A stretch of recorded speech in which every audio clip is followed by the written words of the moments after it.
వచ్చిన మీ అందరికీ నా హృదయపూర్వక వందనాలు. దేవుని వాక్యంలోకి వెళ్దామండి. జకరియా రాసిన గ్రంథము 9వ అధ్యాయము 12వ వచనం. జకరియా 9:12.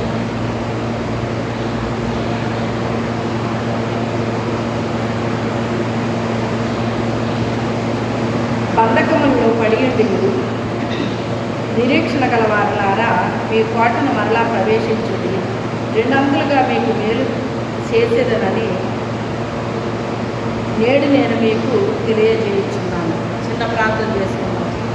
పరిశుద్ధుడైన తండ్రి, మహోన్నతుడ, జీవాధిపతి, సర్వాధికారి, సర్వోన్నతుడ, సకల సృష్టికర్తమైన మా యేసు ప్రభువా, మీ వందనాలు స్తోత్రాలు చెల్లించుకుంటున్నాను ప్రభువా. ఈ రాత్రికాల సమయంలో నాయన నీ దివ్య వాక్యము ద్వారా మాతో మీరు మాట్లాడండి నాయన.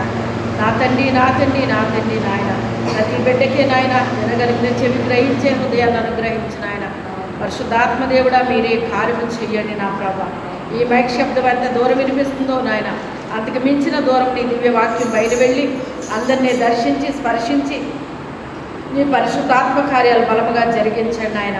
యూట్యూబ్ ద్వారా చూచుచున్న బిడ్డలతో మీరు మాట్లాడండి నాయన. ప్రతి ఒక్క బిడ్డతో మీరు మాట్లాడండి. ప్రతి హృదయం తెరవబడును గాక, ప్రతి మనోనేత్రం వెలిగించబడును గాక, నీ పరిశుద్ధాత్మ కార్యాలు బలముగా జరుగును గాక. ప్రతి ఒక్క బిడ్డతో నాతో మీరు మాట్లాడి సహాయం చేయండి నాయన. ఈ స్థలమంతా నీ మహిమా ప్రభావాలు తేజస్తో ప్రకాశించవలసిందిగా యేసు అతి పరిశుద్ధ నామమున వేడుకుంటున్నాం తండ్రి, ఆమేన్. హల్లెలూయా. చూడండి, ఇక్కడ జకరియా గారు రాస్తున్నారు, బంధకములలో పడియుండి నిరీక్షణ గలవారులారా, మీ కోటను మరలా ప్రవేశించుడి, రెండంతులుగా మీకు మేలు చేసేదనని నేడు నేను మీకు తెలియజేయుచున్నాను. వీళ్ళు ఎక్కడున్నారట అండి? ఎక్కడ పడిపోయి ఉన్నారట? బంధకాల్లో పడిపోయారటండి. బంధకాల్లో పడిపోయారట, కానీ బంధించబడ్డారన్నమాట అండి. బంధకాల్లో పడిపోవడం అంటే ఏంటి? బంధించబడ్డారు. ఏ విషయంలో బంధించబడ్డారో మనకు తెలియదు, కానీ బంధించబడి కూడా వాళ్ళు ఏం చేస్తున్నారట? నిరీక్షణ కలిగి ఉన్నారటండి. ఏం కలిగి ఉన్నారో? నిరీక్షణ కలిగి ఉన్నారటండి. నిరీక్షణ ఉండాలి. విశ్వాసకి ఏముండాలి? నిరీక్షణ అనేటువంటిది మనకు చాలా ప్రాముఖ్యం అన్నమాట. నిరీక్షణ లేకపోతే మనం ఏమీ కూడా పొందుకోలేమండి. నిరీక్షణ అనేటువంటిది మన జీవితాల్లో మనం కలిగి ఉన్నటప్పుడు తప్పకుండా దేవుని కార్యాలు మనము చూడగలుగుతాము, అనుభవించగలుగుతామండి. దేవుని కార్యాలు మనము చూడగలుగుతాము, అనుభవించగలుగుతాము. అందుకే మనలో ఏముండాలి అంటే నిరీక్షణ అనేటువంటిది మనలో ఉండాలండి. ఏముండాలి? నిరీక్షణ ఉండాలి. నిరీక్షణ ఉండాలి. అయితే మనకి అదే తక్కువ అండి. మనకేం తక్కువ? నిరీక్షణ ఉండదు, నిరీక్షించలేమండి. ఎందుకంటే నిరీక్షణ అనేటువంటిది అది సులువైంది కాదు. అదంతా సులువైంది కాదు. నిరీక్షణ అనేటువంటిది అది మరి విశ్వాసం, మనకు చాలా విశ్వాసం అవసరం ఉంటుంది. నిరీక్షణ కలిగి ఉండాలి అంటే మనకి విశ్వాసం అనేటువంటిది ఎంతో అవసరం అన్నమాట. అవసరం అంటే అంతా ఇంత కాదు, చాలా అవసరం ఉంటుంది అన్నమాట. ఆ నిరీక్షణతో ఎప్పుడైతే మనం ఎదురు చూసామో తప్పకుండా మన జీవితాల్లో, మన కుటుంబాల్లో తప్పకుండా కార్యాలు మనము చూడగలుగుతాము, అనుభవించగలుగుతామండి. చూడండి, అనేక మంది అనేక రకాలుగా బంధించబడ్డారండి. చూడండి, కొన్ని బంధకాలంట మరి కొంతమంది మనల్ని బంధిస్తారటండి. కొంతమంది ఏం చేస్తారు? మనల్ని బంధిస్తారటండి. నువ్వు ఇలా చెయ్యకూడదు, నువ్వు ఇలా మాట్లాడకూడదు, నువ్వు ఇలాగ అక్కడికి వెళ్ళకూడదు, లేకపోతే ఇలా రకరకాలుగా అన్నమాట. బంధకం అంటే ఒకే రకంగా ఉండదు, కానీ పలు రకాలుగా ఉంటుంది అది. ఆ రకమైన బంధకాలు ఉంటాయి, తప్పకుండా ఉంటాయి. మీరు గమనించండి, యేసు ప్రభు వారు ఆయన వెళుతూ ఉన్నారు. ఒక గాడిద కట్టబడి ఉందండి. కట్టబడి ఉన్న ఆ గాడిదని విప్పుకొని తోలుకొని తీసుకురమ్మన్నాడు ఆయన. అంటే అది ఆ ఇంటి యజమానుల చేత బంధించబడి ఉంది. ఆ ఇంటి యజమానుల చేత బంధించబడి ఉంది. అయితే ఆ గాడిదకి బంధించబడి ఉండడం అనేటువంటిది ఇష్టంగా ఉందా? అది యేసయ్య దగ్గరికి రావాలని ఆశ ఉంది. దానికి యేసయ్య దగ్గరికి రావాలని ఆశ ఉంది. యేసయ్యని ఊరేగించాలని ఆశ ఉంది. దానికి యేసయ్యకి ఉపయోగపడాలని ఆశ ఉంది. దాని హృదయంలో చాలా ఆశలు ఉన్నాయి. మనం మాట్లాడితే మనుషులకు తెలుస్తుంది, కానీ మన హృదయంలో ఉన్నది ఎవరికన్నా తెలుస్తుంది అండి? తెలియదు. ఇక్కడ ఆ గాడిద హృదయంలో ఏముందో ఎవరికైనా తెలుసా? ఎవరికి తెలుసు? యేసయ్యకు తెలుసు. ఆయనకు మాత్రమే తెలుసు కనుక అది బంధింపబడి ఉంది. కానీ దాని హృదయంలో నన్ను ఊరేగించాలని ఆశ ఉంది. దీనికి నాకు ఉపయోగపడాలని ఆశ ఉంది దీనికి. కానీ దాని ఇంటి యజమానులు దాన్ని ఏం చేశారు? బంధించేశారు. అందుకని నాకు ఉపయోగకరంగా లేకుండా ఉన్నది అని ఆయనకి తెలుసు. అందుకే ఆ గ్రామానికి వచ్చే ముందే ఆయన అంటాడు కదా, ఎదుటనున్న గ్రామంలో ఒక గాడిద కట్టబడి ఉంది, దాన్ని వెళ్ళి మీరు విప్పుకొని తోలుకుని రండి అన్నాడు ఆయన. ఏమండి, గాడిదని విప్పు తోలుకు రావడానికి ఇద్దరు అవసరమా? ఒకళ్ళు సరిపోరా? చెప్పండి. ఒకళ్ళు సరిపోతారు కదా. కానీ ఏమన్నాడు ఆయన? ఇద్దరిని వెళ్ళమన్నాడు ఆయన. ప్రభువు ఏది మనకి చెప్పారో అది తూచా తప్పకుండా మనం చెయ్యాలి. గాడిదే కదా ప్రభు, నేను ఒక్కరిని వెళ్ళొచ్చేద్దాంలే అన్నాడు ఆయన? అనలేదు. ఇద్దరు వెళ్ళండి అన్నప్పుడు ఇద్దరు కూడా వాళ్ళు వెళ్ళడం జరిగిందండి. మనకి కూడా ప్రభు ఏం చెబుతో అది చెయ్యాలండి. మనం అది ఎవరికి నచ్చినా నచ్చకపోయినా, ఎవరికి ఇష్టమున్నా లేకపోయినా, ప్రభు మనకి ఏం చెప్పారో ఆ పనిని తప్పకుండా మనము చేసినప్పుడు ఆ రిజల్ట్ని చూడగలుగుతాం అన్నమాట. ఇలా చెప్పగానే అలాగా జరిగిపోతండి ఏదన్నానే. దాని కొరకు కొంత ప్రయాసం ఉంటుందండి, కొంత కష్టం ఉంటుందండి, కొన్ని అవమానాలు ఉంటాయండి, కొన్ని నిందలు ఉంటాయండి, కొన్ని ఎగతాళీలు ఉంటాయండి, ఇలాంటివి చాలా ఉంటాయండి. వాళ్ళు వెళ్ళి దాన్ని విప్పుతుంటే ఆయన ముందే చెప్పేశారు. దాన్ని విప్పేటప్పుడు దాని యజమానులు ఉంటారు. మరి ఆ వాక్యం చదివేటప్పుడు నాకు డౌట్లు వస్తూ ఉంటాయి. ప్రభువా, గాడిదకి ఒక యజమానులు ఉంటారు కానీ ఇద్దరు యజమానులు ఉండవేంటి ప్రభువా అని అనిపించింది. నాకు డౌట్ వచ్చింది అన్నమాట. అంటే ఒక యజమాని కాదంటే ఆ గాడిదకుంటారు, ఇద్దరు యజమానులు ఉన్నారు అని చెప్తున్నాడు ఆయన. అంటే ఇద్దరి చేత ఆ గాడిద బంధించబడిపోయిందన్నమాట. ఇద్దరు అజమాయిషీ ఉంది ఆ గాడిద మీద. ఒక్కళ్ళ అజమాయిషీ కాదటండి, ఇద్దరు అజమాయిషీ ఉందంట. అలాగే కొంతమంది జీవితాల్లో కూడా కొంతమంది అజమాయిషీ ఉంటుంది అన్నమాట అండి. వాళ్ళు ఏదంటే అది తూచా తప్పకుండా చేయాలి తప్ప వారికి ఇష్టం వచ్చినట్టుగా చేయడానికి ఏమాత్రము వీలు పడదు. కానీ ఆశ ఉంటుందండి. ఆశ ఉన్నప్పుడు తప్పకుండా దేవుడు ఎప్పటికైనా తీరుస్తాడండి. ఆయన మన హృదయ అంతరంగాలు ఎరిగిన దేవుడు మన హృదయంలో ఏముందో ఆయనకి తెలుసండి. నేను పుట్టడమే ప్రార్థన వల్ల పుట్టాను. నాకు ఊహ తెలిసేటప్పటికీ నేను ఆ యేసయ్యని ఎప్పుడు నా హృదయంలోకి చేర్చుకున్నానో, ఏ వయసులో చేర్చుకున్నానో కూడా నాకు తెలియదండి. ఆ వయసులోనే ఆయన్ని నా హృదయంలోకి ఆహ్వానించేసుకున్నాను. నాకు తెలిసి ఆయన తప్ప నాకు ఇంకేమీ కూడా తెలియదు. దేవుణ్ణే తలపోసుకుంటూ ఆయన గురించే వింటూ మాట్లాడుతూ అలాగ అందరికీ చెప్తూ ఉండేదాన్ని అండి. చిన్న లేదు పెద్ద లేదు, అందరికీ చెప్తూనే ఉండేదాన్ని. నేను ఏది విన్నానో అదే చెప్తూ ఉండేదాన్ని అండి. నాకేది తెలుసో అదే చెప్తూ ఉండేదాన్ని. స్కూల్కి వెళ్ళినప్పుడు నా క్లాస్ పిల్లలతో చెప్పేదాన్ని. ఇలాగా వాళ్ళ వీళ్ళని లేదండి. నా హృదయంలో ఉన్న ఆశ, నేను ఏది తెలుసుకున్నానో, ఏ దేవుణ్ణి నేను తెలుసుకున్నానో, ఏ దేవుణ్ణి నేను ఎరిగి ఉన్నానో ఆయన గురించి నేను చెప్పకుండా ఉండలేకపోయాను.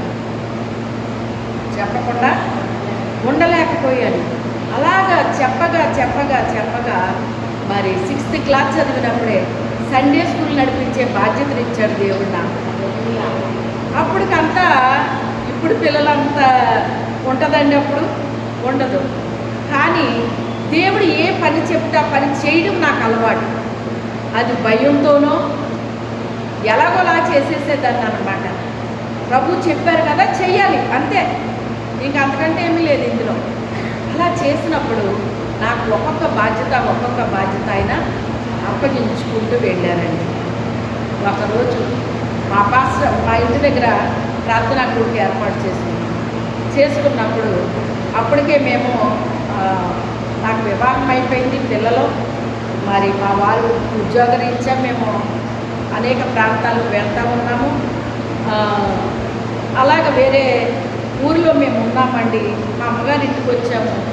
అక్కడ ప్రార్థన పెట్టించుకోవాలని మేము అనుకుని ప్రార్థన పెట్టించుకున్నప్పుడు మరి మా పాస్టర్ గారే వాక్యం చెప్పేవారు. మా పాస్టర్ గారి వాక్యం నాకు ఇష్టమే, కానీ మా పాస్టర్ గారికి ఇంకా ఇష్టం.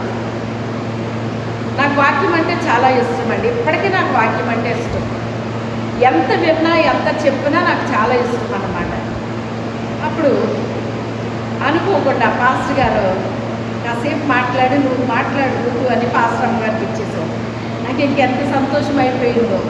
అప్పుడు ఆవిడ చెప్తుంటే అలా వింటున్నాను. పరిశుద్ధాత్మ దేవుడు నాతో మాట్లాడుతున్నాను. నువ్వు అలా మాట్లాడతావు అన్నాడు ఆయన. హల్లెలూయా. నేను మాట్లాడడం ఏంటి ప్రభువా, నాకేం తెలుసు? ఆవిడ పాస్టమ్మ గారు, అందుకే ఆవిడ మాట్లాడుతున్నారు, చెప్తున్నారు. ఆవిడకి అన్నీ తెలుసు, నాకేమీ తెలియదు కదా ప్రభువా, నేను ఎలా మాట్లాడతాను అని నా మనసులో నేను అనుకుంటున్నాను. పాస్టమ్మ గారు వాక్యం చెప్తున్నాడు, నా హృదయంలో ఈ సంభాషణ జరుగుతుంది. అయితే అయినప్పటికైనా పరిశుద్ధాత్మ దేవుడు లేదు చెప్తాము అన్నాడు ఆయన. ఏం చెప్పడం ఏంటి అనుకున్నాను. కానీ నేనైతే వాడబడుతున్నానండి మొత్తం మీద. అంటే అఫీషియల్గా కాదు, కానీ నాన్ అఫీషియల్గా వాడబడుతున్నాను. దేవుడు కార్యాలు జరిగిస్తున్నాడు, వాక్యం బోధిస్తున్నాను, మందిరంలో వాడబడుతున్నాను, బయట వాడబడుతున్నాను, గృహ కూడుకుల్లో వాడబడుతున్నాను, ఎక్కడైనా మరి ప్రార్థన పెట్టినప్పుడు, ఎక్కడైనా మరి మీటింగ్ లాగా పెట్టినప్పుడు అక్కడ వాడబడుతున్నాను. ఇలాగా రకరకాలుగా జరుగుతుంది. కానీ నేను ఎలాగా వాడబడతాను? ఆవిడ పాస్టర్ గారు కనుక ఆవిడ వాడబడుతున్నారు అని నేను అనుకున్నాను.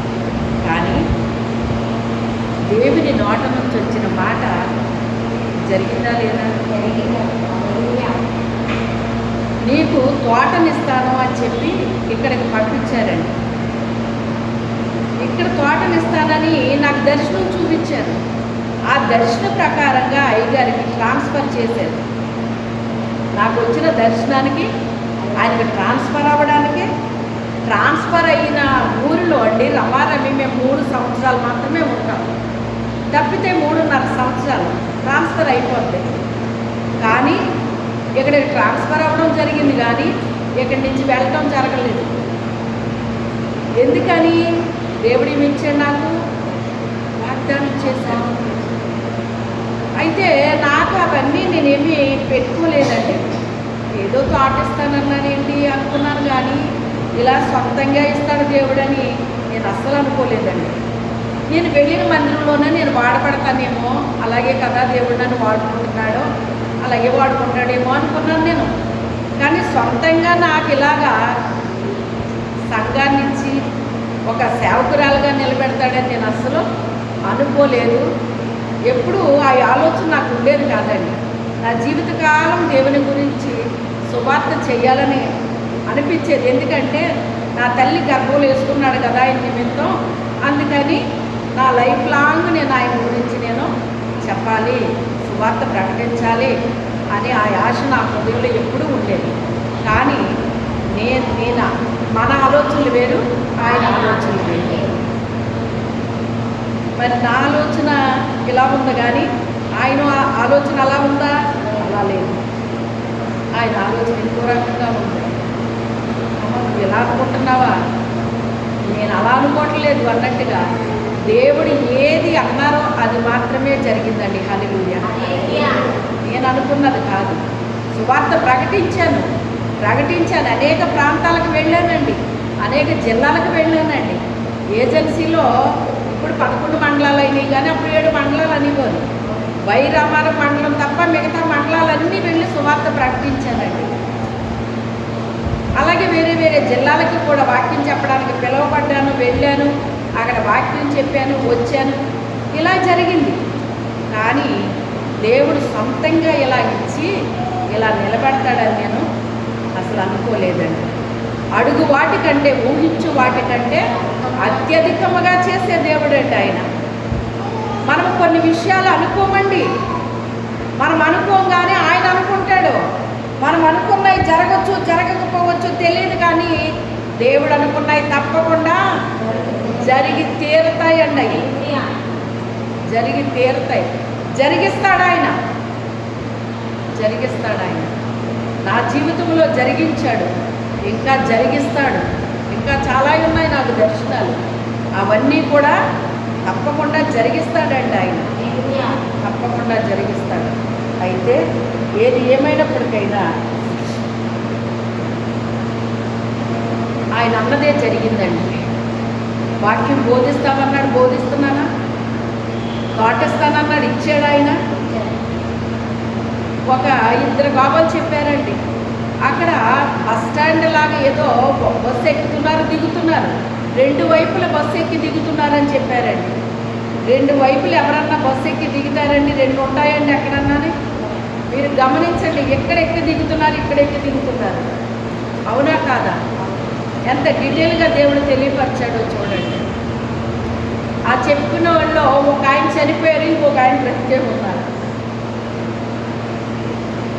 నాకైతే ఒక నైట్ మీటింగ్కి వెళ్ళి వస్తుంటేని ఈ గ్రామమే అని దేవుడు చూపించారు. అప్పటికి నాకు పెద్ద ఏ గ్రామం ఏంటో కూడా నాకు తెలిసేది కాదండి. ఏజెన్సీ భారం గుండెల్లో ఉండేదన్నమాట. వేదన, దుఃఖము, చాలా భారం ఉండేదన్నమాట. ఏజెన్సీ బిడ్డలు రక్షించు ప్రభువా, రక్షించు నాయన అని రోజు గంటలు ప్రార్థన చేసేదాన్నండి. నా కన్నీళ్ళ ఓట్లయిపోయినాయండి. ఊరు ప్రయాణం వెళ్తే నా కళ్ళంట నీళ్లు కారిపోతూ ఉండేవి. ఈ ఏజెన్సీ ప్రాంతం చూసుకుంటూ వెళ్ళేటప్పుడు ఈ ప్రాంతాన్ని రక్షించిన ఆయన, ఈ బిడ్డలు రక్షించు తండ్రి అని ప్రతి దాని కొరకు ఇక్కడ ఏది అవసరం ఉందో ప్రతి అవసరం కొరకు ప్రార్థనలో పెట్టాను. ఆత్మల రక్షణ కొరకు ప్రార్థన చేశాను, అవసరాల కొరకు ప్రార్థన చేశాను. అవసరాలన్నీ తీర్చాడు. మేము వచ్చేటప్పటికి ఎంత వాటర్ ఉండేది కాదండి, వాటర్ ప్రాబ్లం ఉండేది. ఒకే ఒక వాటర్ ట్యాంక్ ఉండేది. ఈ వాటర్ ట్యాంక్ సరిపోదు ప్రభా, ఇంకా కొన్ని వాటర్ ట్యాంక్స్ కావాలి. ఇక్కడ రోడ్లు చాలా ఇరుకుగా ఉన్నాయి. ఒకటి వస్తుంటే రెండోది వెళ్ళి ఎందులోనో పడిపోతుంది. నేను కూడా ఒకప్పుడు ఆ బస్సులో నుంచి పడిపోవాలి, కానీ నన్ను తప్పించాడు దేవుడు. ఆ బస్సు ఎక్కిన దాన్ని దింపేశాడు దేవుడు. 2 సార్లు ఎక్కాను, కానీ దింపేశాడు. విపరీతమైన దాహం పుట్టించేశాడు నాకు ఆయన. నాలుక ఎండిపోయి అడ్డిపోతుందా అన్నంతలాగా అయిపోయింది నా పరిస్థితి. ఎందుకు అలాగైపోయింది? ఎప్పుడు నాకు అలాగ అవ్వలేదు, కానీ అప్పుడు అయిపోయింది. అయితే ఆ రీతిగా మొత్తం మీద ఆ రీతిగా ఎక్కనివ్వలేదు బస్సు. నన్ను తీరా ఆ బస్సును పోగొట్టేసుకున్నాను. అప్పటికే రాజమండ్రి కాంప్లెక్స్లో ఈ వాటర్ బాటిల్స్ కానీ కూల్ డ్రింక్స్ కానీ ఏమీ లేవండి అప్పటికి, మేము ఇక్కడికి వచ్చేటప్పటికి. ఆ తర్వాత డెవలప్ అయ్యింది అదంతా కూడా. ఆ రోడ్డు దాటి అవతలకి వెళ్తే అక్కడ ఒక చిన్ని షాప్ ఉందన్నమాట. ఆ షాప్ దగ్గరికి వెళ్ళి డ్రింక్ తాగుతుంటే నా కళ్ళ ముందే బస్సు వెళ్ళిపోయింది. అప్పట్లో ఇన్ని బస్సులు లేవు. బస్సు వెళ్ళిపోయిందంటే మళ్ళీ బస్సు రావాలంటే నేను చాలా వెయిట్ చేయాలి. అయినప్పటికైనా వెయిట్ చేస్తే నేను ఏమన్నా అయిపోతానేమన్నంత భయం పుట్టించేశాడు దేవుడు.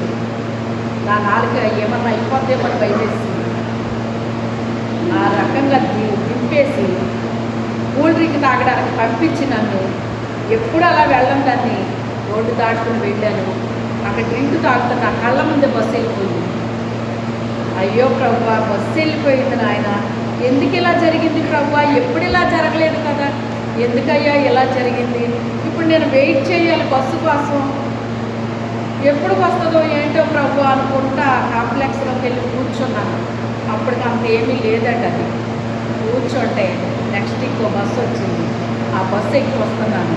సొంతకొమ్ము అనే ఆ ఊరిలో ఒక అదే ఏమంటారు చిన్న లోయలాగా ఉందండి. మనం ఎలా వెళ్తుంటే రైట్ సైడ్ అనమాట అది. అందులోకి దిగిపోయింది బస్సు. నేను ఎక్కి దిగేసిన బస్సు దిగిపోయి ఉంది. వెనకాల అద్దం తీసేసి ఆ అద్దంలో నుంచి దిగి వస్తున్నారు. ఒక్కసారి షాక్ అయిపోయిన ఆ దృశ్యాన్ని చూసి, ఇంటికి దింపేసావా ఈ బస్సుని, ఆ బస్సులో నేను ఉంటే నా పరిస్థితి అదే కదా, కానీ నన్ను తప్పించాను అని అప్పుడు ప్రార్థన చేశానండి. ఒక బస్సు వస్తుంటే ఇంకో బస్సు వెళ్ళడానికి లేదు. చాలా ఇరుకుగా ఉన్నాయి ఈ రోడ్లు. రోజు ప్రజలు ప్రయాణం చేస్తారు కదా ప్రభువా, ఈ రోడ్లు వెడల్పు అయ్యేలా చేయి తండ్రి అని అదే బస్సులో నేను ప్రార్థన చేశాను. నేను వచ్చిన బస్సులో ప్రార్థన చేశాను. ప్రార్థన చేస్తే ఆ తర్వాత కొంతకాలానికి, ఎక్కువ కాలం కూడా కాదు, త్వరలోనే ఆ రోడ్లు ప్రారంభమైపోయినాయి. హల్లెలూయా. ఇలాగ ఏజెన్సీ అవసరాలన్నిటి కొరకు, ప్రతి అవసరాల కొరకు, కరెంటు ప్రాబ్లం ఉండేది. కరెంటు ప్రాబ్లం కూడా చాలా ఫేస్ చేసాం. అస్తమాటు కరెంటు పోవడాలే, లోపల పడుకోవాలంటే పడుకోలేకపోయాము. పిల్లలేమో చిన్నవాళ్ళు బయట వేసుకుని మంచాల మీద పిల్లలు పడుకోబెట్టి విసిరి కరెంటుతో విసిరేవాళ్ళం అయ్యగారు నేను. ఆయనేమో మరి జాబ్ మూలాగా పాపం అలసిపోయి ఆయన నిద్రపోయేవారు. నేను మాత్రం అలా వెలకుగా ఉండి ఆ పిల్లలకి విసురుకుంటూ అలా కూర్చునేదాన్ని. తండ్రి, ఇక్కడ కరెంటు లేదు నాయన, కరెంటు ఈ ప్రభువా, ఇక్కడ ప్రజలకి కరెంటు అవసరం నాయన, కరెంటు ఈ తండ్రి అని అలా ప్రార్థన చేశాను. ఆ తర్వాత ఈ రోజున కరెంటు ఎంత బాగా ఉంది. ఇంకా ఒక రకంగా చెప్పాలంటే ఎర్లపల్లిలో కొంచెం కొరత ఉంది, కానీ మనకి ఒక రకంగా చెప్పాలంటే మరి ఇప్పుడు కొంచెం పర్వాలేదేమో అనిపిస్తుంది నాకు. మేము 21లో వచ్చేటప్పటికి ఇంకా ప్రాబ్లం ఉండేది ఇక్కడ. ఇప్పటికి చాలా వరకు తగ్గిందని నేను అనుకుంటున్నాను. తగ్గిందంటారా? 21 మీద ఇప్పటికి తగ్గిందా లేదా? మీరు ఎప్పటి నుంచి ఉంటున్నారు కదా ఇక్కడ. ప్రాబ్లం సాల్వ్ చేశారు దేవుడు. అలాగే చాలా విషయాలండి, అటు ఆత్మీయంగా ఇటు శారీరకంగా ఏది అవసరమో ప్రతి దాన్ని కూడా అన్నమాట. ప్రతి దాన్ని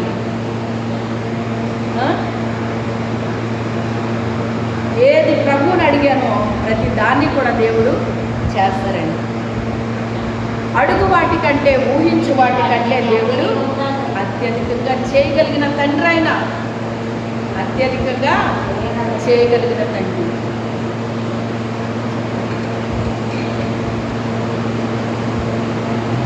మన హృదయంలో ఉండాలండి. భారం అనేటువంటిది నోటి మాటల్లో కాదు, కానీ ఎక్కడ ఉండాలి? హృదయంలో ఉండాలి. హృదయంలో ఉన్నప్పుడు దాని కొరకు ఒక పోరాటం చేస్తాం. మనం ఎవరితో చేస్తాం పోరాటం? దురాత్మలతో చేస్తాం. ఎవరితో చేస్తాం? ఇక్కడ రాకముందు ఒక దర్శనాన్ని చూపించాడు దేవుడు. ఇక్కడ 2 మాంత్రికుల్ని మీద మంత్ర ప్రయోగాలు చేస్తారు, కానీ జయము నీదే అన్నాడు. హల్లెలూయా. పెద్ద పెద్ద పాములు ఇసిరేస్తున్నారు వాళ్ళిద్దరూ నా మీదకి. యేసు రక్తమే జయం అనేటాడికి ఆ పాము కింద పడిపోతాను తప్పమని. వాళ్ళ దగ్గర ఉన్న మంత్ర ప్రయోగాలన్నీ చేసేసారు, కానీ ఇంక వాళ్ళ దగ్గర ఏమీ లేవండి, చేయడానికి ఏమీ లేవు. మోషే చేతికి కర్ర ఇచ్చాడు దేవుడు. మోషే ఏది చేస్తే ఆ మాంత్రికులు కూడా అదే చేసేసారు, కానీ చివరికి గెలిచింది ఎవరు? దేవుని శక్తి ముందు ఏ శక్తి నిలబడలేదు. జరుగుతాయి, కొన్ని జరుగుతాయి, కానీ చివరికి గెలిచేది దేవుని శక్తి మాత్రమే. దేవుని శక్తి మాత్రమే. ప్రయోగాలు చేస్తారని దేవుడు చెప్పింది జరిగిందా లేదా? అక్షరాలా జరుగుతుందా లేదా?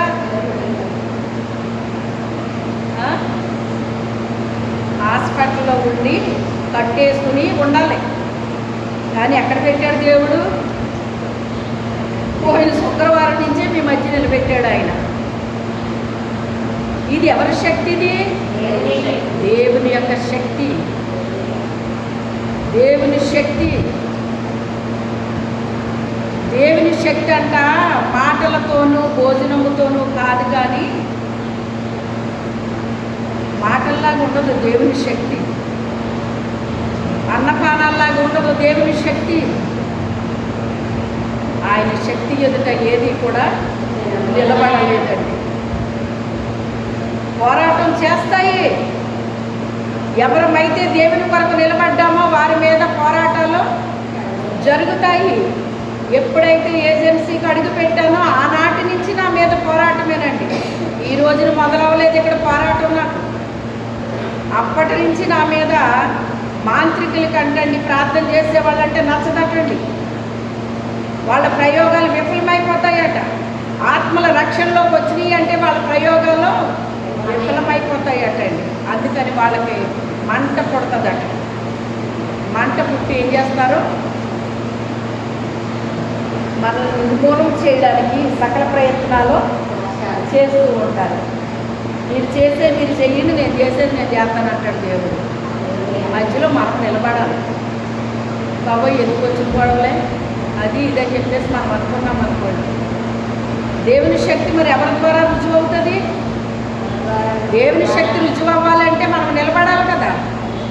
మనం నిలబడితే రుజువు అవుతుంది. అది నిలబడకపోతే రుజువు అవ్వదు. నువ్వు ఉండడానికి వీలు లేదన్నారు నన్ను. లేదు లేదు ఉంటాను అన్నా. దేవుడు గొప్పవాడండి, గొప్ప కార్యాలు చేస్తాడు ఆయన.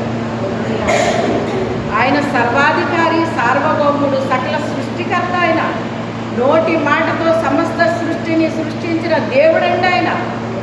ఆ దేవుణ్ణి మనము నోటి మాటలతో కాదండి, హృదయంలో విశ్వసించాలి. నోటితో ఒప్పుకోవాలంట, హృదయంలో విశ్వాసం ఉంచాలంట. అంతటితో సరిపోలేదు, ఒక నిరీక్షణ కావాలి మనకి. దేని కొరకు మనం పోరాడుతున్నామో మనము పోరాడునది శరీరాలతో కాదు అని చెప్తున్నాడు ఆయన. ఇరుకు మార్గంలో ఎవరమైతే ప్రవేశించామో మన మీదకి ఎవరు వస్తారట? ప్రధానులు, అధికారులు, లోకనాథులు, ఆకాశ మండలంలో ఉన్న దురాత్మ శక్తులు వస్తాయి అని చెప్పేసి వాక్యం ఉందా లేదా? అవన్నీ వచ్చినాయండి. అవన్నీ కూడా వచ్చినాయి, పోరాడుతూనే ఉన్నాయండి, వెళ్ళిపోతానే ఉన్నాయి. అవి మీరు అనుకుంటున్నారు డైరెక్ట్గా వచ్చేస్తాయి అనుకుంటున్నారేమో. మనుషుల్లో ఉండి పోరాడతాయి మనతో. ఒక్కొక్క వ్యక్తిలో ఒక్కొక్క దురాత్మ ప్రవేశించి అది పోరాడుతూ ఉంటుంది. అది తెలుసా మీకు? మనుషుల్లో ఉంటాయి, మనుషుల్లో ఉంటాయి, మన మీద పోరాటం చేస్తూ ఉంటాయండి. ఆకాశ మండలంలో ఉన్న దురాత్మ శక్తులు అవి పోరాటం చేసినప్పటికైనా మనం ఏం కలిగి ఉండాలంటున్నాడు ఆయన? సర్వాంగ కవచాన్ని కలిగి ఉండాలి. నీతి అనే మైమరువు తొడుక్కోండి. సర్వాంగ కవచం కావాలి మీకు.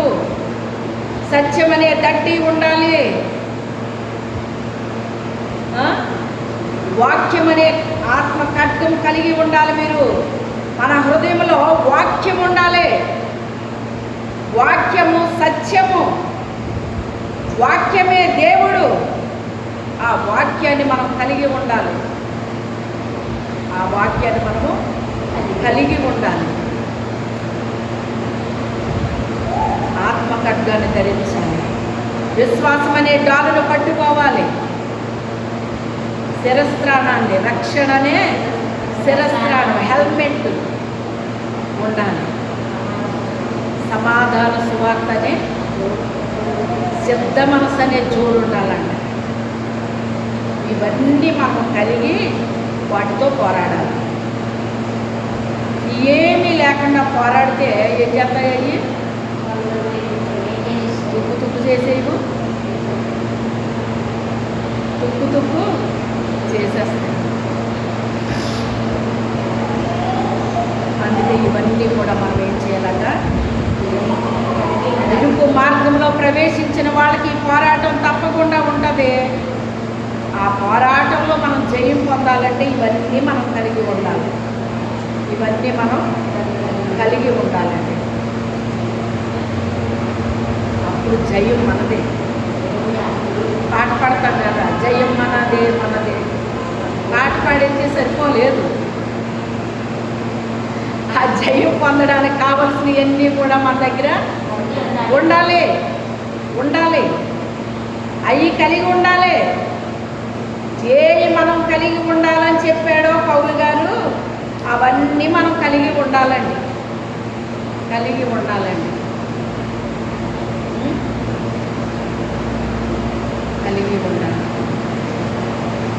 చూడండి, బంధించబడిపోయింది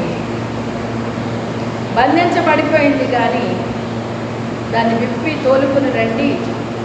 దానికి ఎంతమంది ఉంటారో వాళ్ళని దాన్ని విప్పడానికి వీల్లేదంటారో, ఇది ప్రభువు కావాలని మీరు చెప్పండి, అప్పుడు వెంటనే వాళ్ళు తోలు పెట్టేస్తారు మీకు కూడా అన్నాడు ఆయన. అలాగేనండి అని వెళ్ళారు వాళ్ళు. ప్రభు ఏది చెప్పారో ఆ ప్రకారంగానే జరిగిందండి. అక్కడ జరిగినప్పుడు ఇది ప్రభువు కావాలని చెప్పారు. అలాగే తోలు పెట్టారు. వాళ్ళు తోలు పెట్టిన తర్వాత వాళ్ళు తోలుకొచ్చారు.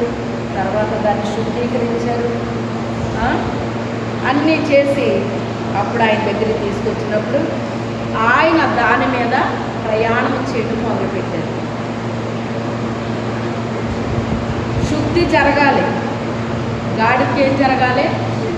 శుద్ధి జరగాలి. అప్పటి వరకు అది బంధించబడిపోయింది, విసర్జన చేసింది. కానీ ఆ విసర్జన అక్కడే చేస్తుంది, అక్కడే పడుకుంటుంది, అక్కడే లేస్తుంది, అక్కడే తింటుంది, మొత్తం అంతా అక్కడే జరుగుతుంది. అదంతా క్లీన్ అయిపోవాలి. అది ఎవరు చేస్తున్నారో? యేసు ప్రభు శిష్యులు చేశారు ఆ పనిని. యేసు ప్రభు శిష్యులు ఆ పనిని చేశారండి. ఇప్పుడు అది శుద్ధీకరించబడింది. శరీర మాలిన్యం ఉందా ఇప్పుడు దానికి? శరీర కార్యములు స్పష్టమైనవి. గలతీయులకు రాసిన పత్రికలో రాశాడు కదా, శరీర కార్యాలు ఎలా ఉంటాయో రాశాడు ఆయన. ఆ శరీర కార్యాలన్నింటినీ కూడా విడిచిపెట్టాలండి. శరీర కార్యాలన్నీ విడిచిపెట్టాలి. ఆత్మానుసరమైన వాటిని ధరించాలి. ఆత్మ ఫలాన్ని మీరు కలిగి ఉండండి అంటాడు. శరీర కార్యాలు ఇవన్నీ మీరు విడిచిపెట్టి ఆత్మ ఫలాల్ని మీరు ధరించుకోండి అని చెప్పాడు. 9 ఫలాలు ఉంటాయి. ఆత్మ ఫలమేమనగా సంతోషము, సమాధానము, దీర్ఘశాంతము, దయాళుత్వము, ఆశా నిగ్రహము, విశ్వాసము, మంచితనము, సాత్వికము. ఇవన్నీ కూడా ఆత్మీయ ఫలాలు. వాటిని ఎవరైతే విసర్జించారో వీటిని కలిగి ఉండాలి అని చెప్పాడు ఆయన. విసర్జించాల్సినవి విసర్జించాలి, కలిగి ఉండాల్సినవి కలిగి ఉండాలండి. కలిగి ఉండాలి. ఆ రీతిగా శరీర మాలిన్యం అంతా కూడా వాళ్ళు ఏం చేశారు? శుభ్రంగా తోమి కడిగేశారన్నమాట. అదేంటో దేవుడు నాకు అయ్యే చూపించేవారండి. స్టార్టింగ్ నుంచి నా పని తోమి కడగడం అన్నమాట. నా పని తోముతుంటే ఎవరికైనా మండిపోద్దా, సంతోషం కలుగుద్దా? చెప్పండి. మరి అందుకే అందరి వాక్యంలా ఉండదు నాది. ఎలా ఉంటుంది? మసాజ్ చేస్తే ఎలా ఉంటుంది? హాయిగా నిద్రలోకి వెళ్ళిపోతారు. దోమ కడుగుతుంటే ఏమవుతుంది? ఉన్న నిద్ర కూడా పోతుంది. ఆల్రెడీ నిద్రలో ఉన్నారనుకోండి, ఆ నిద్ర కూడా పోతుంది. కడుగుతుంటే మండిపోద్ది కదా, మరి దోముతుంటే మండిపోద్ది కదా. దోమేయటమే కాదు, శుభ్రంగా కడిగేయటం అన్నమాట. చక్కగా కడిగేసినప్పుడు ఇప్పుడు అది ప్రభువు ఏమైంది? ఒక వాహనమైంది.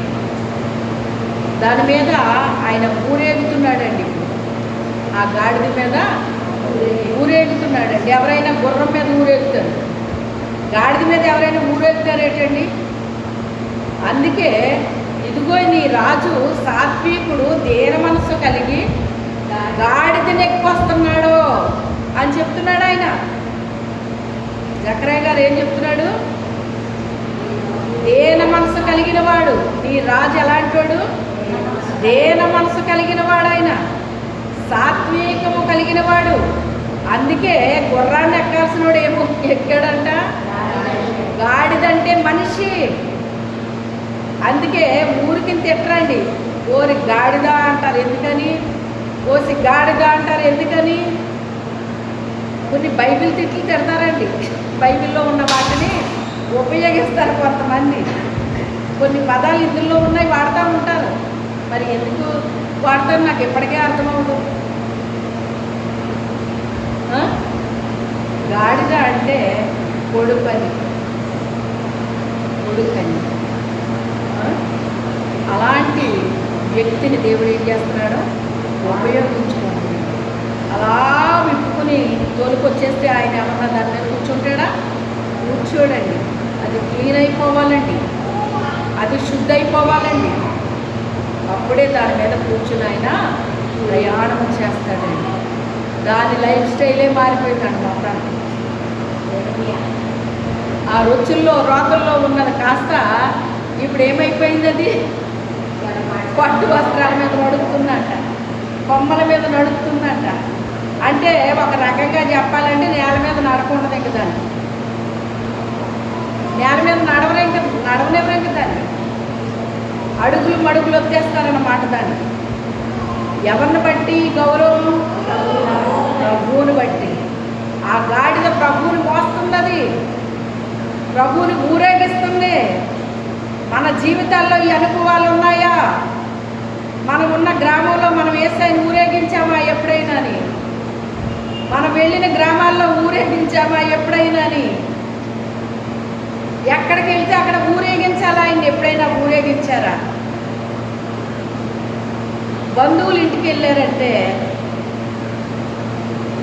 ఎంత రాత్రి అయినా సరే ఊరు గొడవలు చెప్పుకోవడం సరిపోతుంది. అంటే అక్క చెల్లెళ్ళు కలిపితే చూడాలి. అలా అన్నాను, మీరు ఫీల్ అవ్వకుండా, ఇది నిజం. ఇది మీరు ఫీల్ అయినా నేనేం అనుకోను. అవునా కాదా? నిజం చెప్పండి.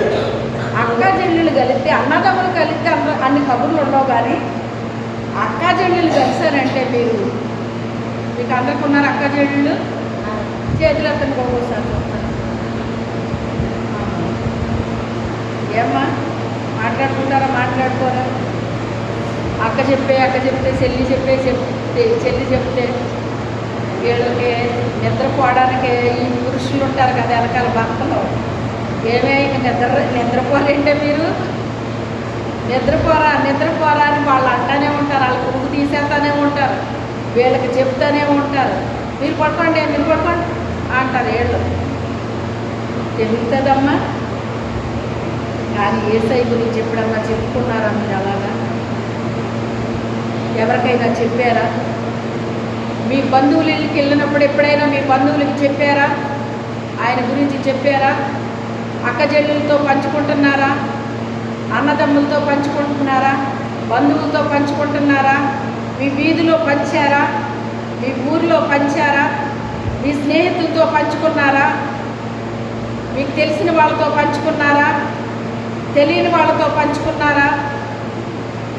చెప్పారా ఎప్పుడైనా? ఊరేగించారా ఎప్పుడైనా? ఆయన్ని గమనించండి. ఊరి విషయాలన్నీ చెప్పుకోవడానికి చాలా టైం ఉంటుంది, కానీ యేసయ్య గురించి చెప్పడానికి టైం లేదు, మనుషులు లేరు. మరి చిన్నప్పటి నుంచి తెలుసండి, ఇంకేం చెప్పుకుంటామండి. మేము మందిరానికి వెళ్తామండి, మాకు తెలుసండి. నువ్వు మందిరానికి వెళ్తున్నావు రైటే, దేవుడి గురించి ఏం తెలుసు నీకు? అసలు నీకేం తెలుసు? ఎంత తెలుసు? నిజంగా నీకు దేవుడి గురించి తెలుసు అంటే నీ లోపల ఒక ఆరాటం ఉంటుంది, నీ లోపల ఒక పోరాటం ఉంటుంది. అది నిన్ను నిద్ర పట్టనివ్వదు, నిన్ను కూర్చోనివ్వదు, నిలబడనివ్వదు. అది ఒక ఆరణ అగ్ని వలె నీ హృదయంలో ఒక మంట మండుతూ ఉంటుంది, మండుతూ ఉంటుంది. అది మనం గొట్టంతో ఊదే ఈ నిప్పులు కాదు, అది పరలోక అగ్ని. అది పరలోక అగ్ని, అది మండిపోతూ ఉంటుందండి. లోపల ఏమైపోతూ ఉంటుంది? మంట ఉంటుందండి. ప్రభువా నా గ్రామాన్ని రక్షించు, మా ప్రాంతాన్ని రక్షించు చెప్తున్నాను కదా. ఇక్కడికి వచ్చిన తర్వాత ప్రతిరోజు 7 మండలాల కొరకు ప్రార్థన చేయటమే.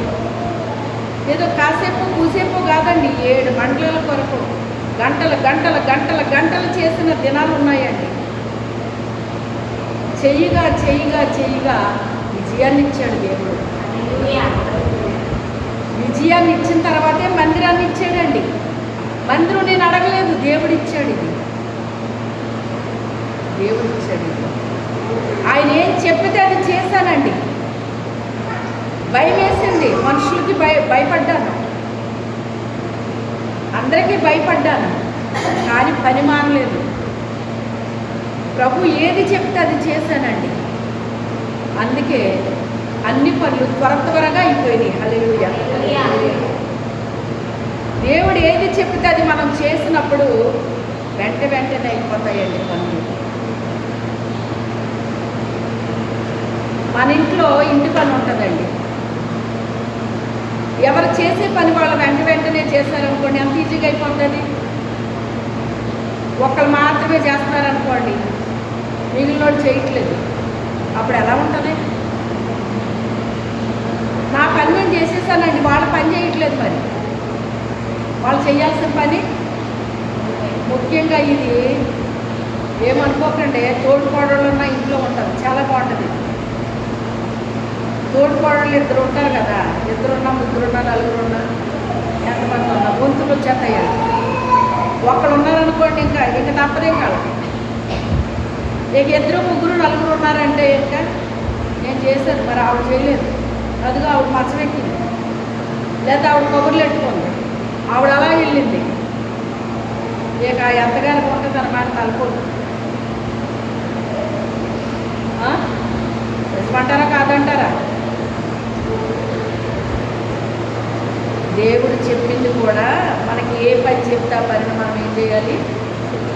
ఆలస్యం లేకుండా చేసేది. వెంటనే చేసేస్తే త్వరగా అయిపోతాయి. ప్రతి పని కూడా త్వరగా అయిపోతుంది అన్నమాట.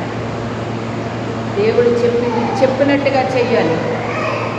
దేవుడు చెప్పింది చేయటం వేరు, చెప్పినట్టుగా చేయటం వేరు. ఎప్పుడు చెప్తే అప్పుడు చేయటం వేరు. ఇన్ని రకాలు ఉంటాయి ఇందులోని. చేశాను కదా అంటే ఏం చేసావు నువ్వు? ఎలా చేసావు నువ్వు? ఎప్పుడు చేసావు నువ్వు? ఆయన ఎప్పుడు చేయమన్నాడో ఎప్పుడు చేసావు, ఎలా చేయమన్నాడో నువ్వు ఎలా చేసావు, ఏది చేయమన్నాడో ఏది చేసావు. ఉన్నాయా లేదు ఇందులో రకాలు? అలా చేస్తే ఆ పని ఒక్కరికి రాదు. ఏది చెప్పితే అది చెయ్యాలి, ఎప్పుడు చెప్తే అప్పుడు చెయ్యాలి, ఏది చెయ్యమంటే అది చెయ్యాలి, ఎలా చేయమంటే అలా చెయ్యాలి. అప్పుడే వెంటనే పనులు అయిపోతాయి అన్నమాట. దేవుడు నాకు విజయాన్ని ఇచ్చినప్పుడండి, ఒకరోజు ఉదయాన్ని బ్రష్ చేసుకుంటున్నాను. నేను చేసుకుంటే ఎప్పుడు నా మనసులో దేవుడి గురించి ఆలోచించుకుంటాను. నేను ఆలోచించుకున్నప్పుడు నాకు ఆలోచన వచ్చింది, ప్రభువా ఇంత త్వరగా ఎలా జరిగింది ఇదంతాని? మీరు చెప్పినట్టుగా చేసిన మూలాన్ని ఎంత త్వరగా తీసుకొచ్చావా ప్రభువా? చాలా చాలామంది ఇన్ని సంవత్సరాల నుంచి చేస్తాం, అన్ని సంవత్సరాల నుంచి చేస్తాము అని చెప్తున్నారు. కానీ ఎంత త్వరగా ఇంత ముందుకి నేను ఎలా వచ్చాను? నేను చెప్పినట్టుగా చేసినందుకు ఎంత త్వరగా తీసుకొచ్చావా అని నా కళ్ళ నీళ్ళు కారిపోయినాయండి. దేవుడు మనకి ఊరికనే చెప్పడండి పనులు. మన ఇంట్లో ఒక పిల్లలకి కూడా మనం పనులు చెప్తాం. అంటే పనేమి లేక పిల్లలకు పనులు చెప్తామా మనం? పని అవసరం కనుక ఏం చేయాలి? ఆ పనిని చెయ్యాలి. పిల్లలు చేసే పని పిల్లలు చెయ్యాలండి. పెద్దలు చేసే పని పెద్దలు చెయ్యాలి. పురుషులు చేసేది పురుషులు చెయ్యాలి. స్త్రీలు చేసేది స్త్రీలు చెయ్యాలి. ఎవరు చేసే పని వాళ్ళు చేసినప్పుడు ఇంట్లో పనులన్నీ సులభంగా తేలిపోతాయి.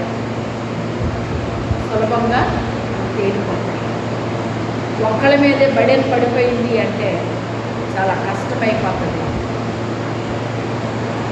అది ఎవరైతే మోస్తున్నారో వాళ్ళ మూల పడతారు. అప్పుడు మిగతా వాళ్ళందరూ కూడా బాధపడవలసి వస్తుంది. అందుకే ఏం చెయ్యాలి? మోషే గారి చేతులు ఎత్తలేని స్థితికి వచ్చాడంట. మోషే గారి చేతులు ఎత్తుతుంటే విజయం వస్తుంది అక్కడ శత్రువుల మీద. ఆయన చేతులు దింపుతుంటే శత్రువులకు విజయం వస్తుంది. ఆయన చేతులు ఎత్తలేకపోతున్నాడు. అప్పుడు ఏం చేశారు వాళ్ళు? ఆ పక్కన ఒకళ్ళు ఈ పక్కన ఒకళ్ళు కూర్చుని ఏం చేశారు? నిలబడి ఆయన చేతుల్ని పట్టుకుని నిలబడి ఉన్నారటండి. అది గమనించారు వాళ్ళు. ఈయన చేతులు దింపుతుంటే అపజయం వస్తుంది, ఈయన చేతులు ఎత్తుతుంటే ఏ మోషే గారే ఎందుకు ఎత్తాలి, మనం ఎత్తితే సరిపోదా అని చెప్పేసి వాళ్ళ చేతులు ఎత్తితే జరుగుద్ది అక్కడ. ఆయన ఎన్నిక ఏర్పాటు వేరు, ఆయన అభిషేకం వేరు, ఆయన మొత్తం అంతా వేరు. ఆయన మాత్రమే ఎత్తాలి. అందుకే ఆయనకి చేతులు ఎత్తలేని స్థితిలో ఉన్నటప్పుడు ఆ పక్కనొకళ్ళు ఈ పక్కనొకళ్ళు నిలబడి ఆయన చేతులు ఏం చేశారట? పైకెత్తి నిలబడి పట్టుకున్నారట. విజయాలు పొందుకున్నారు.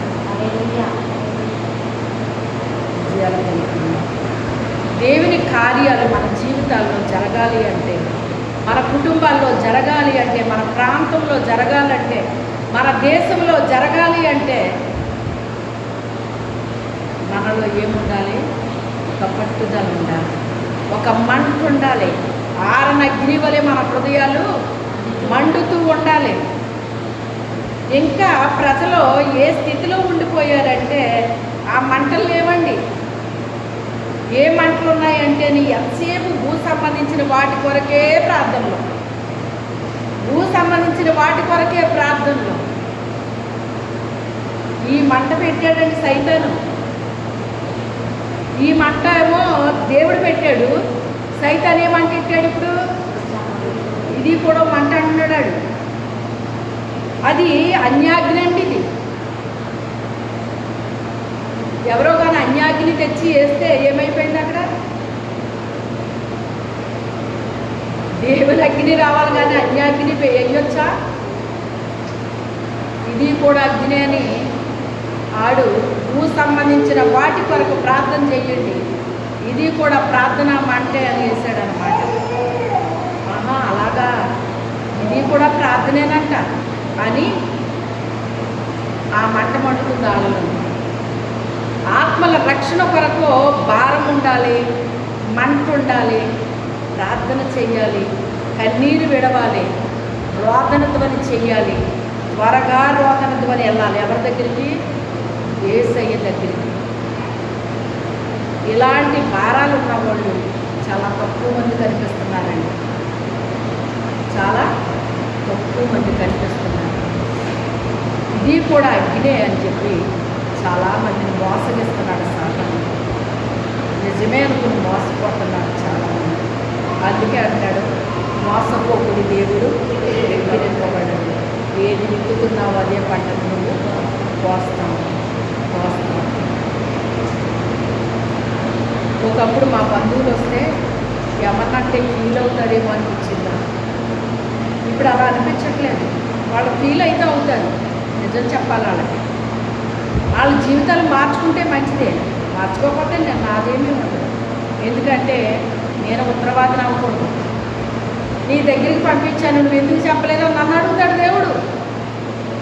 వాళ్ళనే నీ దగ్గరికి నేను పంపాను కదమ్మా, నువ్వు చెప్పే వాళ్ళకే ఖండించాలి, గద్దించాలి, బుద్ధి చెప్పాలి కదా. నువ్వు ఖండించావా, గద్దించావా, బుద్ధి చెప్పావా అని నన్ను అడుగుతాడు రేపు పొద్దున. ఆ అవకాశం దేవుడికి నేను ఇవ్వకూడదు. అందుకే ఖచ్చితంగా చెప్తున్నాను. ఇప్పుడు వాళ్ళకి బాధపడినా, పడకపోయినా, ఒప్పుకున్నా, ఒప్పుకోకపోయినా, సరి చేసుకున్నా, సరి చేసుకోకపోయినా అది వాళ్ళు చేసుకోవలసిన పని, అది నా పని కాదు. చెప్పాల్సిన బాధ్యత నా మీద ఉంది, చెప్పాల్సిన భారం నా మీద పెట్టాడు. అందుకే ఒకప్పుడు మొహమాటాలు ఉండేవి, ఇప్పుడు మొహమాటం లేకుండా చెప్తున్నాను. ఇప్పుడు విన్న వాళ్ళు ఏం చెయ్యాలి? సరి చేసుకోవాల్సింది వాళ్ళ పని, విధేయత చూపించాల్సింది వాళ్ళ పని, విధేయత చూపించాల్సింది వాళ్ళ, చెప్పాల్సిన విషయాలు చెప్పాలి. దేవుడు అదే చెప్తున్నాడు. యెహెజ్కేలుతో ఏమంటున్నాడు? నేను దుష్టుడని చెప్పమన్న వాళ్ళని దుష్టుడని నువ్వు చెప్పాల్సిందే. ఒకవేళ వాడు తన దుష్టత్వాన్ని విడిచిపెట్టి రక్షించబడితే అది నీ మీద ఏమి ఉండదు. నీతిమంతుడని చెప్పమంటే నీతిమంతుడని చెప్పు, దుష్టుడని చెప్పమంటే దుష్టుడని చెప్పు. అలా చెప్పకపోతే, ఒకవేళ దుష్టుడని నువ్వు చెప్పితే వాడి మనసు మార్చుకుని రక్షించబడవచ్చు కదా. అందుకని నువ్వు చెప్పాలి. నువ్వు చెప్పకపోతే నువ్వే ఉత్తరవాదం అవుతావు. ఆ వ్యక్తి విషయంలో నువ్వే ఉత్తరవాదం అవుతావు అని చెప్పి ఆయన చెప్పమన్నాడండి. యెహెజ్కేలు చెప్పాడు, ఆయన చెప్పాడు. ప్రవక్తలకి చెప్తాడండి ఇలాంటివి. ఎవరు పెడతాడు చెప్పమండి, ప్రవక్తలు చెప్పమంటాడు అన్నమాట. ప్రవక్త అంటే ఏది చెప్పమంటారు, ఇంకాలో చెప్పేయాల్సిందే. మొహమాటాలు ఉండకూడదు, ఇంకా ఉండకూడదు, ఉండకూడదు. చెప్పమని తప్పకుండా చెప్తాడు. అలాగే తప్పిపోయే వాళ్ళు, కొంచెం ధనాపేక్ష అలాంటివి ఉన్నవాళ్ళు చెప్పరు. దేవుడు ఒకటి చెప్పమంటే ఒకటి చెప్పాడు. ఎవరో బిలాము మొదట ధనాపేక్ష లేదు, తర్వాత అలా డబ్బు సంచి చూపించేటప్పటికి ధనాపేక్ష వచ్చింది. అప్పుడు ఏమయ్యాడు? ఇంకా దేవుని ప్రవక్తే కానీ తొలగిపోయాడు కదా. మొన్నే ఒక సహవాసంలోకి సాతాను ఎంతయిందమ్మా అని ప్రభు చూపించాడు. సాతాను ఎంతయ్యాడు. ఎందుకు అంటే దేవుని యొక్క కార్యాలు జరిగే చోటకే సాతానుడు కూడా చొరబడతాడండి. మీరు అనుకుంటున్నారు సాతానుడు రాడేమో అనుకుంటారు. దేవుని యొక్క పరలోకంలోకి మీటింగ్లోకి వెళ్ళేదాడు. దేవుని సన్నిధిలో నిలబడే దూతలు నిలబడే టైంలో వాడు వెళ్ళి నిలబడలేదా? వాడు ఒకప్పుడు దూతే. నువ్వు వచ్చేవేంటి పరలోకానికి అదలకు అన్నాడా దేవుడు? అనలేదు. ఎందుకంటే వాడిని ఇంకా బంధించలేదు దేవుడు. ఇంకా చాలా ప్రాసెస్ ఉంది. అదంతా అయితే కానీ వాడు బంధింపబడ్డాడు. అందుకే దేవుడు ఏం చేశాడంటే తన ప్రేమాన్ని పంపించి తన రక్తాన్ని మన కొరకు చిందించి ఆ రక్తము ద్వారా మనకు విడుదలిచ్చి పరలోక రాజ్యానికి అధికారాన్ని ఇచ్చి పరిశుద్ధాత్మ దేవుడిని మనకు అనుగ్రహించి ఆ పరిశుద్ధాత్మ నడిపింపు మనము కలిగి ఉండాలని అభిషేకాన్ని ఇచ్చి అగ్ని అభిషేకం మనకిచ్చి ఆ అభిషేకాన్ని పొందుకుని ఈ లోకంలో వాడిని వాడి క్రియలను లయపరచడానికి ఆయన వచ్చానని ఇవన్నీ మనకు ఏర్పాటు చేశాడు. ఆయన వచ్చి ఇవన్నీ మనకు ఆయన ఏర్పాటు చేశాడని. అందుకే ప్రతి ఒక్కరూ తెలుసుకోవాలి ఇలాంటి విషయాలు. ప్రతి ఒక్కరు కూడా తెలుసుకోవాలి. దేవుడు ఎందుకు వచ్చాడు భూమి మీదకి, ఏం చేశాడు ఆయన వచ్చి, మనకి ఇచ్చిన అధికారం ఏంటి, మనకి ఏమి ఇచ్చాడు ఆయన, ఇవన్నీ మనం ఏం చేయాలి, తెలుసుకోవాలండి. తెలుసుకుని ఏది మనకి ఇచ్చాడో వాటిని మనము స్వతంత్రించుకోవాలి.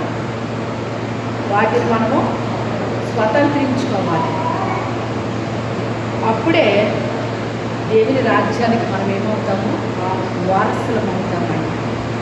దేవుడు మనకి దగ్గరికి ఎందుకు వచ్చాడో మనకు తెలియకపోతే, ఎందుకు ఆయన తన రక్తాన్ని సిందించాడో తెలియకపోతే, ఎందుకు అభిషేకాన్ని ఇచ్చాడో తెలియకపోతే చిత్తుగా ఓడించేయడం అని మనల్ని ఓడించేస్తాడు.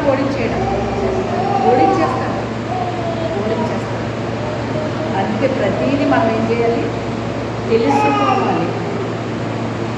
ప్రతి దాన్ని తెలుసుకోవాలి. వాక్యాన్ని చదువుతున్నాం మంచిదే, వింటున్నాం మంచిదే, దాన్ని ధ్యానించాలండి. మన హృదయంలో ధ్యానించినప్పుడు మన లోపల అది ఏం చేస్తుందంటే పని చేస్తుంది, క్రియ చేస్తుంది. లోపల అది క్రియ చేయడం ప్రారంభిస్తుంది. వాక్యం ఎప్పుడైతే క్రియ చేస్తుందో దేవుని మీద మనకి ప్రేమ పెరిగిపోతూ ఉంటుంది. దేవుని గురించి ఇంకా తెలుసుకోవాలని ఆరాటం వస్తుంది మనకి. ఇంకా తెలుసుకోవాలని ఆరాటం ఎక్కువైపోతుంది మనకి. ఆసక్తి పెరిగిపోతుంది. ఇంకా దేవుని గురించి వినే కొలది ఇంకా వినాలనిపిస్తుంది. ఆసక్తి పెరిగిపోతుంది. వినాలి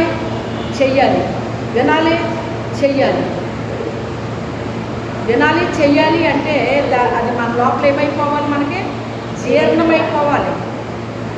ఈ విన్న వాక్యం ఏమైపోవాలి, మనలో జీర్ణమైపోవాలి. ఎప్పుడైతే జీర్ణమైపోయిందో మనకి బలాన్ని శక్తినిస్తుంది. అది శక్తినిస్తుంది. మనం తిన్న భోజనం తిన్నట్టే ఉండిపోయింది అనుకోండి, లోపల మనకు ఆరోగ్యం ఉంటుందా? రెండు జరుగుతాయి. ఏంటయ్యి? తిన్నది ఆగకపోతే రెండు జరుగుతాయి. ఏంటయ్యి? అంతే కదా, అది అన్నమాట. కానీ తిన్నది ఏమవ్వాలి, మనకి ఎప్పుడైనా మనం డాక్టర్ గారి దగ్గరికి వెళ్తే అదే మాట్లాడుతాడు ఆయన. ఆకలేస్తుందండి, తిన్నది అరుగుతుందా, నిద్ర వస్తుందా, ఇవి అడుగుతాడు ఆయన. కంపల్సరీ అడుగుతాడు ఆయన. అంటే నువ్వు సంబంధించిన డాక్టరే తిన్నది అరుగుతుందా లేదా అని అడుగుతున్నాడంటే మరి పరలోకపు డాక్టర్ కదా ఆయన. మరి వింటున్నాము తింటున్నాము అంటే ఇది కూడా ఏమైపోవాలి, మనకి జీర్ణమైపోవాలంటే విన్న వాక్యాన్ని, చదివిన వాక్యాన్ని ధ్యానించాలి. సమయమనక అసమయమనక ధ్యానించాలి. రాజైన దావీదు గారు రాత్రి పడక మీద కూడా ధ్యానించాడంట ఆయన. అసలు రాజుకి వాక్యాన్ని ధ్యానించే అవసరం ఏంటి? అసలు ఉంటుందా అవసరం? రాజు అంటే రాజభోగాలు ఉంటాయా? ఉండవా? అతనికి రాజభోగాలు వెళ్ళబోస్తారు కానీ దేవుని వాక్యాన్ని ఎవరన్నా ధ్యానిస్తారేటండి? కానీ అతను దేవుణ్ణి ఎంత ప్రేమిస్తే వాక్యాన్ని ధ్యానిస్తాడు ఆయన. మీరు ఆలోచన చేయండి. తన ప్రాణము కంటే ఎక్కువ ప్రేమించాడు దేవుడిని. అందుకే వాక్యాన్ని ధ్యానించకుండా ఉండలేకపోతున్నాడు ఆయన. అందుకే ఆయన అంటాడు కదా, రాత్రి జాముల్లో నీ వాక్యాన్ని నేను ధ్యానిస్తుంటే ప్రభువా, రొవ్వి మెదడు దొరికినట్లుగా ఉందయ్యా నాకు. మెదడు అంటే చాలా టేస్ట్ ఉంటుందండి, రేటు కూడా అలాగే ఉంటుందండి. ఆ మెదడుని ఇష్టపడిన వాళ్ళు ఎవరో కూడా ఉండరు, పెద్దలు పిల్లలు కూడా. ఆ టేస్ట్ని చెప్తున్నాడు ఆయన. ఒక క్రొవ్వి మెదడు దొరికితే ఎలా ఉంటుందో ఆ రీతిగా ఉందని ఆయన నీ వాక్యాన్ని ధ్యానిస్తుంటే. రాత్రులు కొంతమందికి నిద్ర పట్టదండి ఒక్కోసారి. అలాంటప్పుడు ఏం చేసుకోవాలి? వాక్యాన్ని ధ్యానించుకోవాలి కదా. వాక్యాన్ని ధ్యానించడం. ఇదేం చేయాలి, అదేం చేయాలి, అలా చేస్తే బాగుంటుందా, ఎలా చేస్తే బాగుంటుందా, ఇవన్నీ గుర్తొస్తాయి తప్ప దేవుని వాక్యం గుర్తొస్తుందా అండి? దేవుని వాక్యం గుర్తు రావాలి మనకి. దేవుని వాక్యం గుర్తొచ్చి ఆ వాక్యాన్ని మనం ధ్యానిస్తుంటే మన ప్రాబ్లమ్స్ అన్నీ ఈజీగా సాల్వ్ అయిపోతాయి. ఈజీగా సాల్వ్ అయిపోతాయి. వాటి కోసమే బుర్ర బద్దలు కొట్టుకునే అంత అవసరం ఏమి ఉండదు. అది ఏ ప్రాబ్లం అయినా అయి ఉండొచ్చు, నీకు మించిందైనా అయి ఉండొచ్చు.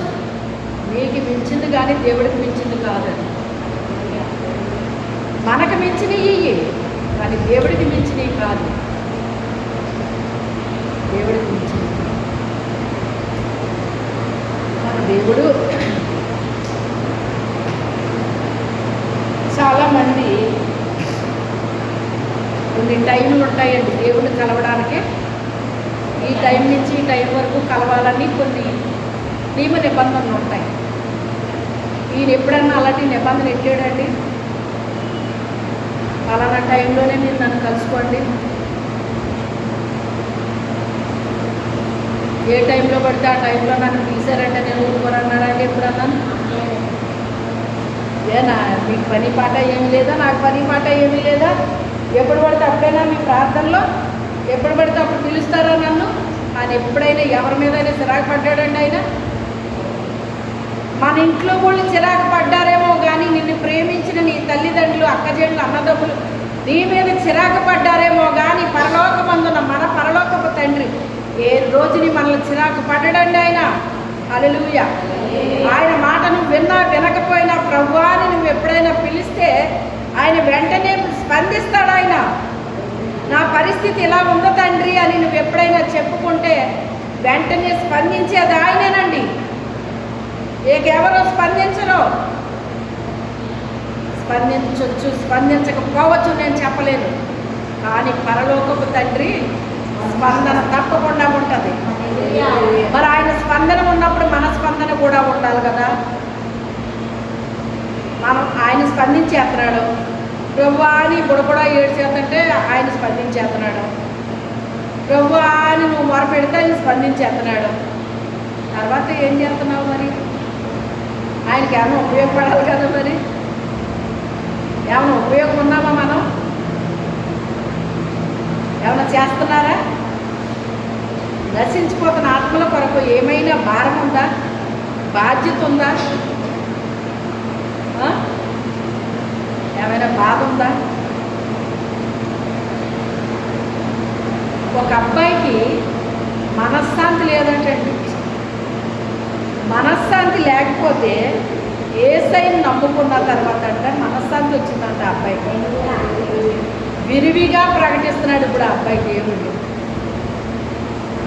విశ్వాసులు అని సంవత్సరాల తరబడి ఉన్న విశ్వాసులు అతని ముందు ఎందుకు పనికిరానట్టుగా అయిపోయారు. అంత చక్కగా అతను ఏం చేస్తున్నాడు?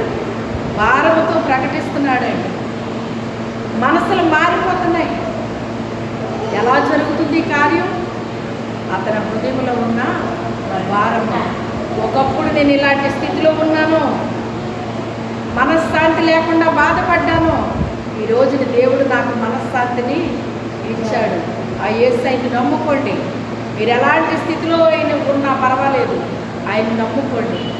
ఆయన మీకు సహాయం చేస్తాడు అని ఏదో డక్కా మీద దెబ్బేసి చెప్తారంటారు చూడండి, అలా చెప్తున్నాడు అబ్బాయి.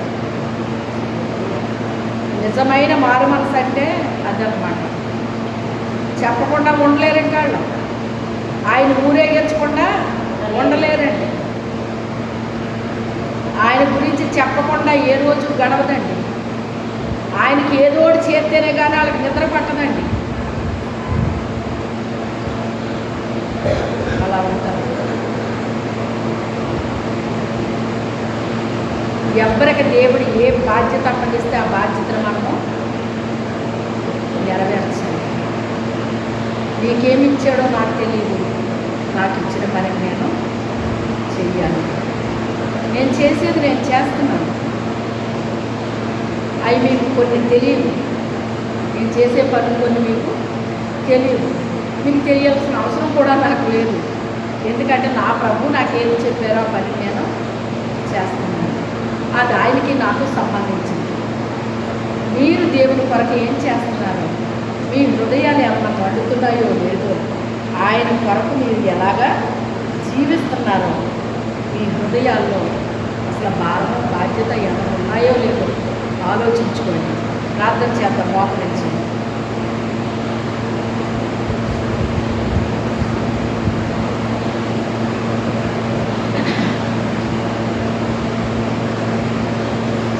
పరిశుద్ధుడైన తండ్రి, మహోన్నతుడ, జీవాధిపతి, సర్వాధికారి, సర్వోన్నతుడ, సకల సృష్టికర్తమైన మా యేసు ప్రభువా, మీ వందనాలు స్తోత్రాలు చెల్లించుకుంటున్నాను ప్రభా. ఈ సాయం సమయంలో తండ్రి నాయన బంధకములలో పడి ఉండి నిరీక్షణ కలిగి ఎదురు చూచువారలారని పిలిచావు తండ్రి. నిజమేనైనా ఆ కట్టబడి ఉన్న గాడిద బంధకాలతో బంధించబడింది. దాని హృదయంలో ఉన్న వేదనను చూశారు, దాని హృదయంలో ఉన్న ఆశను మీరు చూశారు. దాన్ని విప్పి తోలుకొని రండి మనుషులు పంపించినప్పుడు అది లోబడింది, విధేయత చూపించింది, శరీర కార్యాలన్నిటినీ కూడా విడిచిపెట్టింది, ఈ రక్తముతో కడగబడింది. అయ్యా, శుద్ధ సువర్ణం వలె అది మీ వద్దకు వచ్చినప్పుడు దాన్ని మీరు ఉపయోగించుకున్నారు తండ్రి. అయ్యా, మీకే స్తోత్రాలు తండ్రి నాయన. అయ్యా, ఎవరైతే మారు మనసు పొందుకున్నారో, రక్షించబడ్డారో, ఆ రక్షణ ఆనందం కలుగుతుంది. అంత మాత్రమే కాదు, రక్షణ లేని వారి కొరకు భారం ఉంటుంది నాయన. ఆ భారము నాయన ప్రతి ఒక్క బిడ్డలో ఉండేటట్టుగా సహాయం చేయండి. ఇక్కడ కూడి వచ్చిన ప్రతి బిడ్డలో కూడా ఆత్మల భారముతో నింపు నాయన, ఆత్మల భారముతో నింపు నాయన, ఆత్మల భారముతో నింపు నాయన. మీ బిడ్డల హృదయాలు మండించు నాయన, రగిలించు తండ్రి, సహాయము చేయండి. మీరు అప్పగించిన ప్రతి పనిని నాయన బాధ్యతతో నాయన చేయడానికి సహాయం చేయండి ప్రభా. మీకే స్తోత్రాలు తండ్రి, వందనాలు ప్రభా. ప్రతి ఒక్క బిడ్డ కూడా నా తండ్రి నాయన ఈ రాజ్య వ్యాప్తి కొరకు, విస్తరణ కొరకు బహు బలముగా పనిచేసే బిడ్డలుగా, సంఘముగా ఉండడానికి సహాయం చేయదండి. మా వంతు పని మేము చేయడానికి సహాయం చేయదండి ప్రభా. మీకే స్తోత్రాలు తండ్రి. సమస్త విషయాల్లో మహిమ, ఘనత, ప్రభావాలు మీరు పొందుకోండి. ఈ వాక్యము ద్వారా అనేక మంది బిడ్డలతో మీరు మాట్లాడి దర్శించి ప్రతి బిడ్డ హృదయంలో మంట పెట్టు నాయన, మంట పెట్టు నాయన, భారము కలిగించు నాయన, సహాయం చేయదండి. పరిశుద్ధాత్మ దేవుడా, మీరే కార్యము చేయండి. దయగల తండ్రి, కృపగల నాయన, మీకే స్తోత్రాలు చెల్లించుకుంటున్నాను. సమస్త విషయాల్లో మహిమ, ఘనత, ప్రభావాలు మీరు పొందుకోవాల్సింది యేసు అతి పరిశుద్ధ నామములు అడిగి వేడుకుంటున్నాము తండ్రి. ఆమేన్. యేసు రక్తమే జయం, యేసు నామే జయం. ప్రవేశ రక్తం సంపూర్ణ విజయం. అపవాది క్రియలు కనతరికి నాశనం, ప్రవేశ మన ఘన విజయం కలుగునుగా. ఆమేన్. తండ్రి అయిన దేవుని యొక్క ప్రేమయు, కుమారుడని యేసు క్రీస్తు ప్రభు వారి యొక్క మహాప్రభువు, పరిశుద్ధాత్మ తండ్రి యొక్క అన్యోన్యమైన సహాయం, సహవాసం ఇప్పుడు ఎల్లప్పుడూ మనకి, మన కుటుంబానికి, మన సంఘానికి, మన గ్రామానికి, మన జిల్లాలు, రాష్ట్రాలు, మన దేశాలకి నిత్యము తోడుగా ఉండును గాక. ఆమేన్, ఆమేన్, ఆమేన్. హల్లెలూయా.